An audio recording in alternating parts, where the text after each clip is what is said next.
সাবেক রাষ্ট্রপতি জিয়াউর রহমান হত্যার ৪৫ বছর পর গ্রেপ্তার হওয়া মুজাফফরের সাথে মেসেঞ্জারে কথা হতো অনেকেরই।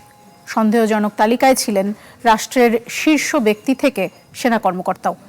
কারা এরা তা জানতে ফেসবুক কর্তৃপক্ষ মেটার কাছে আনুষ্ঠানিকভাবে ইমেইল পাঠিয়েছে ট্রাইব্যুনালের প্রসিকিউশন টিম।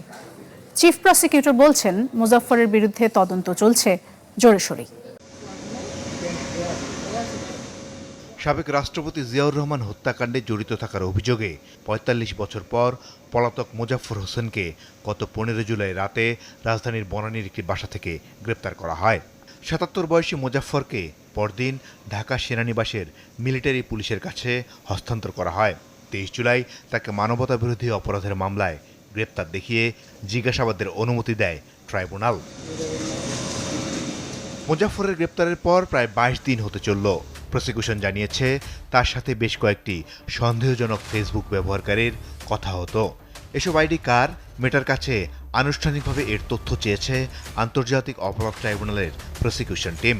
সাবেক বেশ কিছু সেনা কর্মকর্তা এবং সাবেক প্রধানমন্ত্রী এবং আমাদের বেশ কিছু জাতীয় নেতাদের নামে ছবি বা সম্বলিত আইডি ব্যবহার করা হয়েছে। সেই আইডিগুলোতে ওপেন সোর্স ইন্টেলিজেন্সের মাধ্যমে দেখা গিয়েছে যে আওয়ামী লীগের মূল পেজের সাথে তারা এডিটর এবং কেউ কেউ অ্যাডমিন রোলে রয়েছে এবং সেই আইডিগুলো কোন জিওলোকেশনে মুজাফফরের সাথে কমিউনিকেশন করেছে।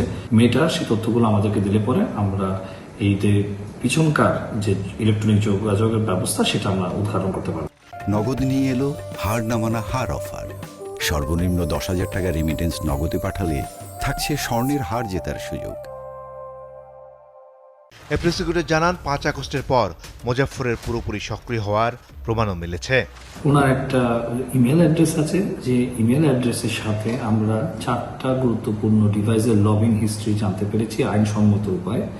সেই ইমেলের ডিজিটাল ফুটপ্রিন্টগুলোকে আমরা প্লট করে ভিজুয়ালাইজেশন করব ওনার সাথে কাদের সম্পর্ক ছিল এবং উনি কবে দেশে এসেছেন এবং উনি কি ভুয়া ইলেকট্রনিক আইডি অথবা ফিজিক্যাল আইডি ব্যবহার করেছেন সেই সংশ্লিষ্ট বিষয়ে।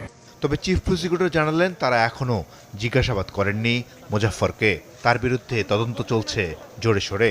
তাকে জিজ্ঞাসাবাদের প্রশ্নটা উঠবে অন্য ইনভেস্টিগেশনের, যখন আমাদের কিছু মেটেরিয়াল ইনভেস্টিগেশন ওখানে আছে, সেই ইনভেস্টিগেশনের সাথে যখন প্রয়োজন হবে তাকে জিজ্ঞাসাবাদের, ঠিক ওই মুহূর্তে তাকে জিজ্ঞাসাবাদ করা হবে। এই জন্যেই তার জিজ্ঞাসাবাদের বিষয়টা আমরা আপাতত হাতে রেখেছি। আমাদের অন্য ইনভেস্টিগেশন চলছে, ওই ইনভেস্টিগেশনের সাথে যখন এটা রিকোয়ারমেন্ট হবে যে তাকে মুখোমুখি জিজ্ঞাসাবাদের, তখন একত্রে করা হবে। তদন্ত শেষ হলে ৪৫ বছর পর গ্রেপ্তার হওয়া সাবেক এই সেনা কর্মকর্তার আনুষ্ঠানিকভাবে বিচার শুরু হবে সেনা আইনে। মাসুদুর রহমান, চ্যানেল 24, ঢাকা।